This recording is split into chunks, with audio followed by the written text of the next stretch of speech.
రెడ్డి గారని వీళ్ళందరినీ పెద్దవాళ్ళందరినీ తీసుకున్నాను. తర్వాత కొలమాసనపల్లిలో పలమనేరు దగ్గర సార్ మైరెడ్డి మండ పక్కన కొలమాసనపల్లి అని వస్తుంది. అక్కడ రత్నారెడ్డి గారు ఆవిడ 6 భాషలు మాట్లాడుతుంది, 16 దేశాలు తిరిగి వచ్చి ఉంటుంది, 100 కోట్ల పైన ప్రాపర్టీ ఉంటుంది సార్. క్వాలిఫికేషన్ 5th క్లాసే. ఆమె కూడా నాకు ఇన్స్పిరేషనే సార్. ఆవిడ ఒక మాట చెప్పేవాళ్ళు, మంచితనంతో మహాసముద్రాన్నైనా ఈదవచ్చు, విరోధంతో ఒక అడుగు కూడా ముందుకు వేయలేమని.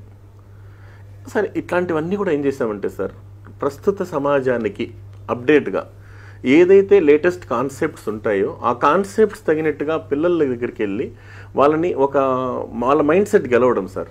ముందు వాళ్ళు సీరియస్గా చెప్తే ఎవరు వినరు సార్ ఈ కాలం. కాబట్టి ఎందుకంటే సార్ దాని మీద నేను క్లాస్కి వెళ్ళిన తర్వాత అటెన్షన్లో తెచ్చుకోవడం కోసం ఒక మంచి జోక్స్, ఆ మెసేజ్ చెప్పడం వల్ల ఏమవుతుందంటే వాడు ఆటోమేటిక్గా మన రూట్లోకి వచ్చేస్తారు సార్.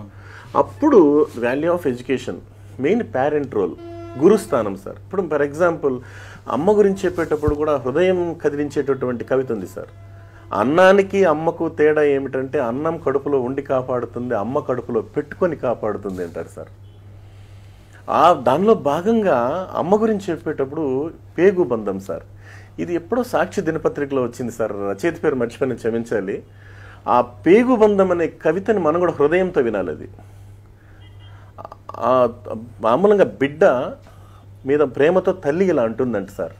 పేగుబంధం కవిత పేరు. ఒరే నాన్న, నీవు మొదటిసారి గర్భాన కదిలినప్పుడు పరమానందం కలిగింది నన్ను అమ్మను చేస్తున్నావని.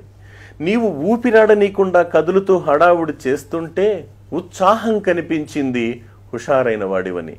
నన్ను చీల్చుకుని ఈ లోకంలోకి వచ్చాక మమకారం పొంగింది నా ప్రతిరూపానివని.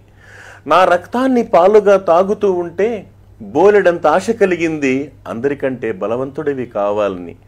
చిన్నప్పుడు తప్పటడుగులు వేస్తూ ఇల్లంతా తిరుగుతూ ఉంటే తట్టుకోలేనంత ఆనందం కలిగింది నీ కాళ్ళ మీద నువ్వు నిలబడగలవని.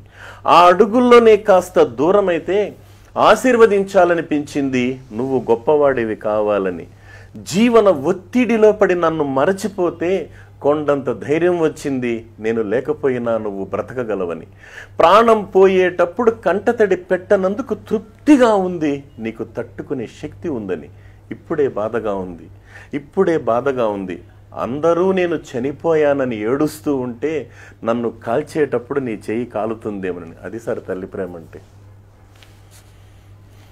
అలాగే గురువు గురించి సార్, తల్లి తండ్రి గురించి కూడా చెప్పాలి. ఎందుకంటే నేను చాలాసార్లు అడుగుతుంటాను సార్, తండ్రి కొడుకుని పక్కన కూర్చోబెట్టుకుని అడిగాడంట, ఒరే నాన్న నేను చనిపోతే నువ్వు ఏడుస్తావంటే నేను ఏడవని డాడీ అన్నాడు.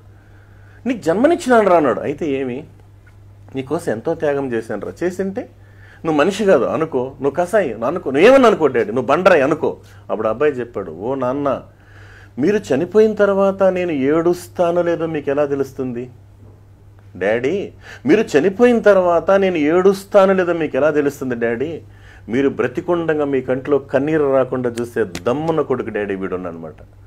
ఇది తండ్రి విలువ గురించి చెప్తాం సార్. గురువు గురించి మరి గురువు గురించి చెప్పేటప్పుడు సానియాను తయారు చేయాలన్నా, సోనియాను తయారు చేయాలన్నా, ఒసామాను తయారు చేయాలన్నా, ఒబామాను తయారు చేయాలన్నా, బిల్ కలెక్టర్ను తయారు చేయాలన్నా, బిల్ క్లింటన్ను తయారు చేయాలన్నా, జ్ఞాన దాహాన్ని తీర్చే రక్షిత మంచినీటి చెరువు లాంటి గురువుల్ని గౌరవిస్తే నీ బ్రతుకు బంగారమేం నాయన అని చెప్తాం సార్.